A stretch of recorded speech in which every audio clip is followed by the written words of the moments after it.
¿Pasará si llamo padre a la tumba y madre o hermana a los gusanos? ¿Dónde está entonces mi esperanza? ¿Podrá alguien encontrarla?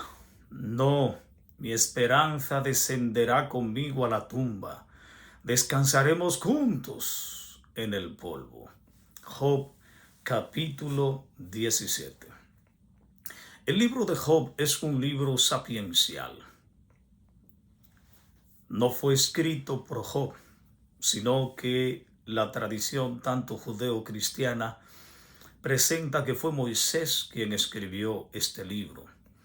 Y es el libro de la Biblia más antiguo, el libro de Job.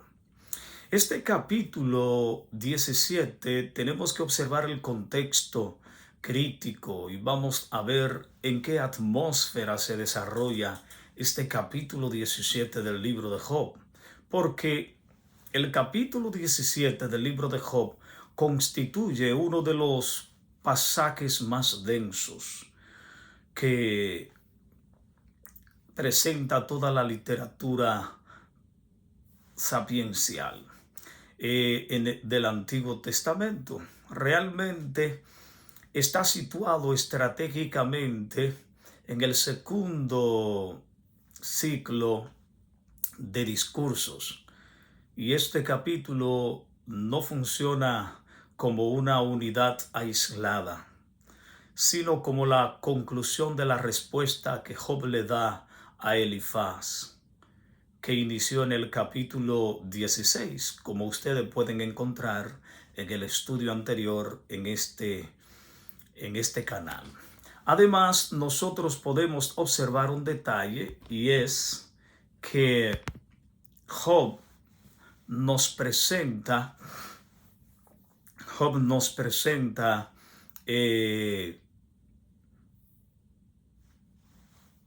un nadir emocional en que él se encuentra. Está en una situación difícil y aparece un punto de inflexión. Y aquí la dialéctica que él utiliza con sus consoladores, que en sí no lo están consolando, él dice que son consoladores molestos. Y desde allí él pasa a una confrontación legal y ontológica, no con los hombres, sino directamente con Dios. Cuando vemos la atmósfera de este capítulo 17 del libro de Job, está saturada de una inminencia de la muerte, pero a la vez trasciende el mero temor biológico. Se trata de una certeza epistemológica de la finitud, donde Job siente que él, comparado con Dios, no es nada. Sin embargo, en medio de esta oscuridad en que Job se encuentra, él articula conceptos soteriológicos que prefiguran la necesidad de una intervención divina vicaria, donde él establece las bases para la critología del Nuevo Testamento. Así es que vayamos a los textos seleccionados, donde vamos a ver que este capítulo se mueve en tres fases. Número 1, la realidad de la muerte. La realidad de la muerte en los versículos 1 al 2. Una evolución antropológica de la condición terminal de Job. Y el aspecto número 2 que vamos a observar tiene que ver con la apelación legal y social en los versículos 3 al 9, donde Job busca un garante divino frente a la incomprensión humana y el escarnio social. Y el aspecto número 3 que vamos a observar es la escatología del Seol, o sea, la situación final de los que mueren en los versículos 10 hasta el 16. La desconstrucción de las falsas esperanzas terrenales aparecen en estos textos y también la aceptación del descanso en el polvo o el descenso al polvo. Vayamos al versículo número 1, que tiene que ver con la fragilidad ontológica. La ontología tiene que ver con la esencia, el ser de algo. En este caso, la esencia, el ser humano, el ser Adán. El versículo primero de Job 17, mi espíritu está quebrantado. Leo en la Reina Valera 1960. Mis días se han extinguido. El sepulcro está preparado para mí. Cuando observamos los detalles, aquí se presenta la fuerza del lamento de Job. Y este lamento reside en la precisión gramatical de los verbos que denotan estados irreversibles. Encontramos el primer verbo, el término hebreo ruchi, mi espíritu, o sea, mi aliento. Y Job está presentando aquí, podemos observar un matiz teológico gramatical que no es solo el estado anímico, sino la fuerza vital, ruach, dada por Dios. Job siente que el don de la vida se le está corrompiendo dentro de él. El otro aspecto que encontramos tiene que ver que Job dice, Chubalaj, o sea, he sido quebrantado, corrompido, estoy arruinado. El tallo pual pasivo-intensivo aquí es crucial porque indica una acción violenta realizada por un agente externo, o sea, alguien que está fuera de Job. Job no se rompió por sí mismo, sino que fue destrozado, y él le endosa esto a Dios. El tiempo perfecto de este verbo indica una acción consumada. Y el otro aspecto que encontramos es mis aku han sido extinguidos, cortados. O sea, los días de mi vida, los cuales Dios tiene contados, se me han extinguido. Y esto está en nifal pasivo reflexivo. Sugiere que sus días se han apagado como una lámpara. Nuevamente el perfecto aquí de que Job está presentando denota un hecho cumplido. No es que se va a cumplir. En la mente de Job ya sus días terminaron. Lo único es que todavía no ha bajado a la tumba. Y finalmente nos muestra el aspecto de Kevarim, o sea, sepulcros, tumbas. El uso del plural tumbas para mí, o sea, la tumba, este es mi final, es mi tumba. También puede ser un plural de generalización o también de la excelencia, donde Job está indicando la totalidad del reino de los muertos o el cementerio ancestral. Un cementerio, un lugar donde hay varias tumbas. Cuando uno se va y revisa la forma del conocimiento, este versículo presenta aquí una visión futurista de Job. Y su conocimiento, Job siente que se ha reducido estrechamente a la realidad empírica de su descomposición. O sea, él se está descomponiendo, se está pudriendo vivo. A diferencia de lo que piensan sus amigos, Job en este caso, ellos operan bajo una epistemología deductiva. O sea, ellos están deduciendo que la razón por la que Job se está pudriendo vivo es porque Job ha pecado gravemente. Si sufres, has pecado. Si te arrepientes, vivirás. Ese es el mensaje que sus amigos les están transmitiendo. Job está aquí operando bajo una epistemología experiencial radical, porque él sabe que está muriendo. Su cuerpo es el testigo irrefutable de la condición en que él está. Y su cuerpo, la forma del deterioro de él, es una figura irrefutable contra la teología de Elifaz.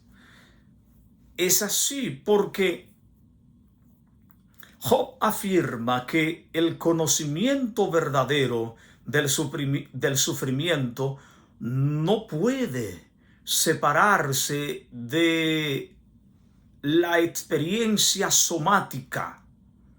Su experiencia somática, o sea, sus dolores de la carne y la putrefacción de su cuerpo, es una demostración que él está a punto de extinguirse.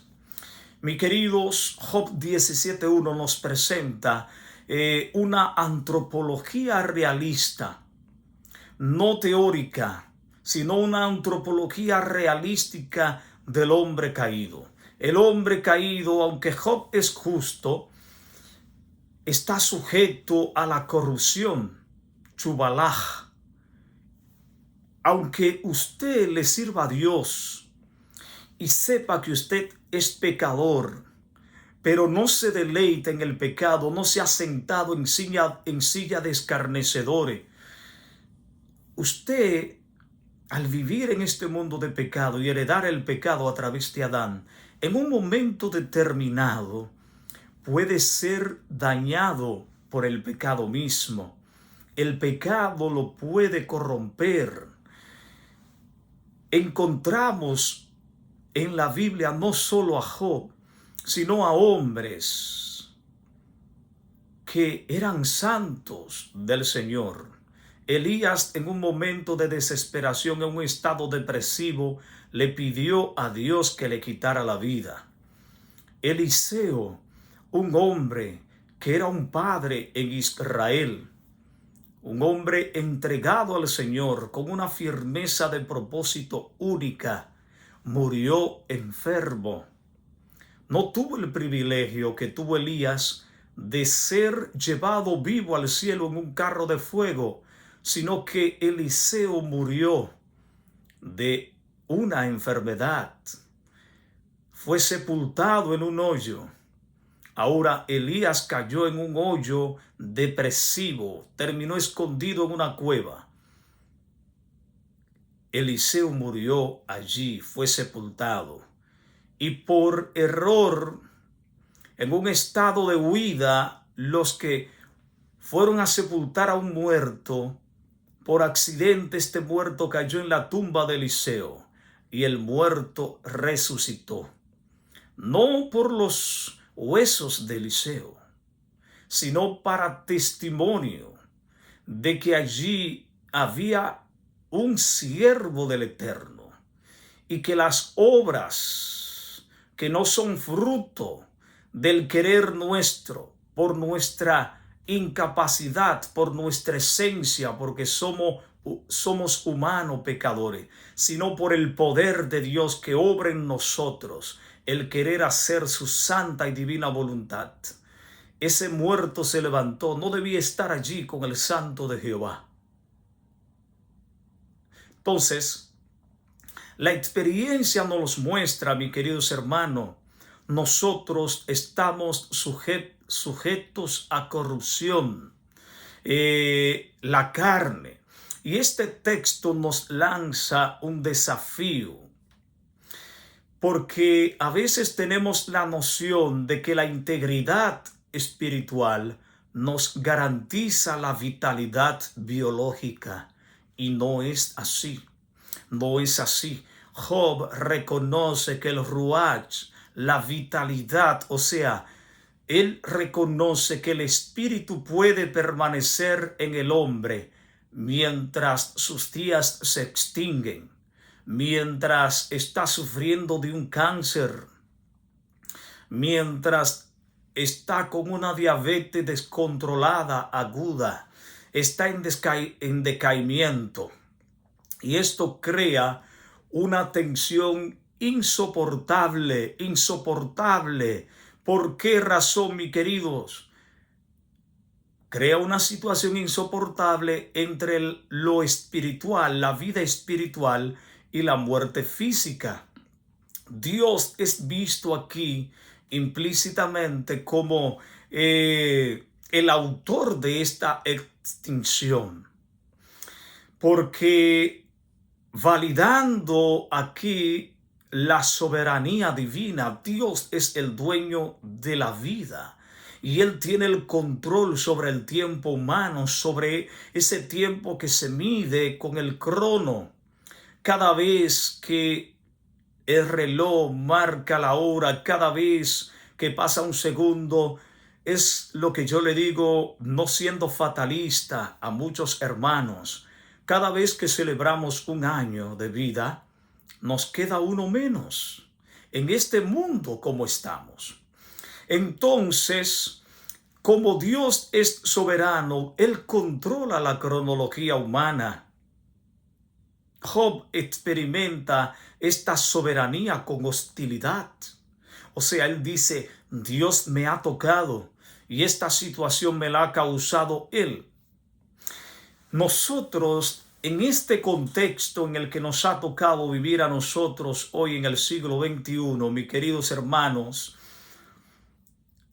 un servidor como pastor o tú como líder de la iglesia o siervo de Dios, que en un momento alguien podría pedirte un consejo, nosotros podemos encontrar que este versículo valida la experiencia de la depresión situacional y el duelo anticipado. Job no declara victoria prematuramente. Verbaliza su realidad, expresa su situación. Y esto nos enseña, hermanos, que la fe bíblica no requiere la negación de los sentimientos de desesperanza terminal. La vida misma a personas que podemos estar en crisis, en una crisis profunda. Hay personas que han caído en una crisis profunda y están en una situación difícil. Y yo les he dicho a muchas personas que me han pedido su consejo y le he dado consejo pastoral o le he estado acompañando en su crisis como capellán.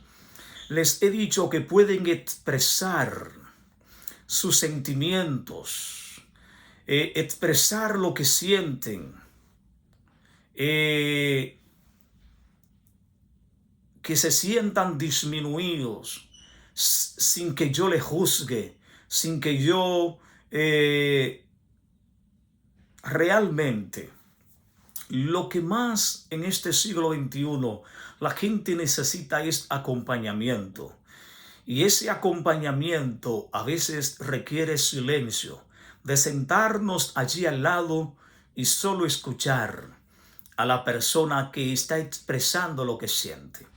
Muchas veces, cuando las personas empiezan a expresar lo que sienten, tendemos por ignorancia a callarlo. Y esa catarsis hay que darle la oportunidad como una válvula de escape para que expresen. En el aspecto que tiene que ver con la salvación, en el aspecto soteriológico, podemos nosotros encontrar aquí la frase: el sepulcro está preparado para mí. Y esto resuena con la experiencia vicaria de Cristo. Ustedes recuerdan cuando Cristo estaba allí en la cruz, Él experimentó el quebrantamiento de su espíritu. Y Él le dijo al Padre: en tus manos encomiendo mi espíritu. Y la extinción de sus días en la tierra de los vivientes se podía manifestar, mis queridos hermanos, allí.